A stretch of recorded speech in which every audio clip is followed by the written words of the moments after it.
ఉదయం నేను పెళ్లి చేసుకుంటాను. ఇన్నాళ్ళు ఉదయం లాంటి చెల్లెలు ఉండటమే అదృష్టం అనుకున్నాను సార్. కానీ ఇప్పుడు నీలాంటి స్నేహితులు దొరకటం అంతకన్నా అదృష్టం అని గర్వపడుతున్నాను sir. Thank you very much. ఎంత పిచ్చివాడివిరా, ఆకాశానికి నిచ్చెన వేసి నక్షత్రాలు అందుకోవాలని చూస్తున్నావురా. లేదమ్మా, అందుబాటులో ఉన్న అదృష్టానికే ఆశపడుతున్నాం. అమ్మా ఉదయ, నువ్వేమంటావు? బుజ్జి, పడిలేచే కెరటం పరిగెత్తే కాలం మన కోసం ఆగమమ్మా. ఏడుస్తూ కూర్చోవటం అవివేకు లక్షణం. అన్నయ్య,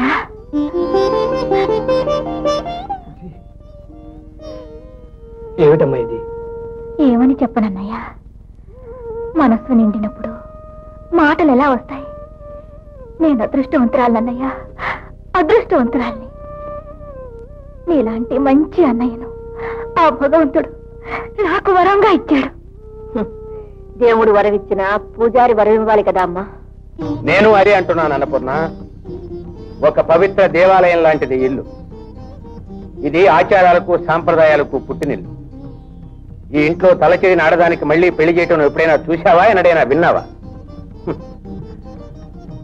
భగవంతుడు దాని నుదుట అలా రాశాడు. అది మార్చాలనుకోవటం మన తెలివి తక్కువ.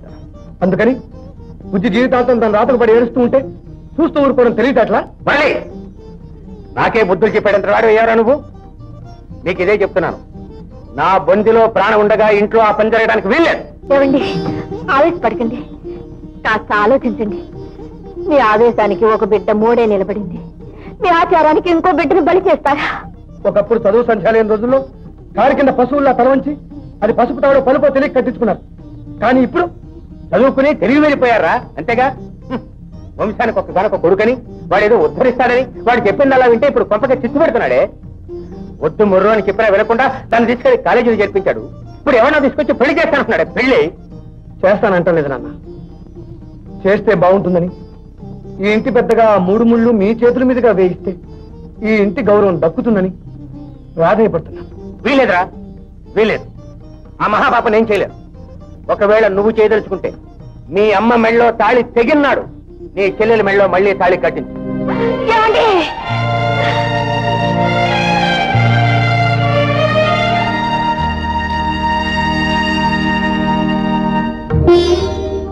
ఇంకా ఇక్కడే ఉంటే నీ కళ కలగానే మిగిలిపోతుంది. నా ఆశయంగానే అంతరించిపోతుంది. ఉదయ, నాకెవరూ లేని లోటు తీర్చడానికి భగవంతుడు అక్కయ్యనిచ్చాడు. ఆమె మనల్ని మనసులో పెట్టుకుని మమతగా చూసుకుంటుంది. అక్కడికే వెళ్ళిపోతాం. ఈ రాత్రి నాతో రావడానికి సిద్ధంగా ఉండు. క్షమించానండి, మిమ్మల్ని మనసు కన్నా అధికంగా ప్రేమిస్తున్నాను. కానీ ఆ మనసుకు ద్రోహం చేసి మీ ప్రేమను అపవిత్రం చేయలేను. ఉదయ, మా నాన్న గురించి మీకు బాగా తెలుసు. ఆయనకిష్టం లేకుండా మిమ్మల్ని పెళ్లి చేసుకున్నా భరిస్తాడేమో కానీ నలుగురు తన కూతురు ఒకరితో లేచిపోయిందంటే మాత్రం భరించలేడండి. వద్దు ఉదయ, నేను అర్థం చేసుకున్నాను. నువ్వు నన్ను అర్థం చేసుకునే రోజు కోసం ఎదురు చూస్తూ ఉంటాను. వెళ్తున్నాను. ఎక్కడికి? విధి నడిపించిన చోటికి. ఆనంద్, నా వల్ల మీలో మీకు కలతలు రావడం నాకు ఇష్టం లేదు. ఉదయించిన అదృష్టం కోసం ఎంత చీకట్లోనైనా సరే ఎదురు చూస్తూ నా జీవితాన్ని గడిపేస్తాను.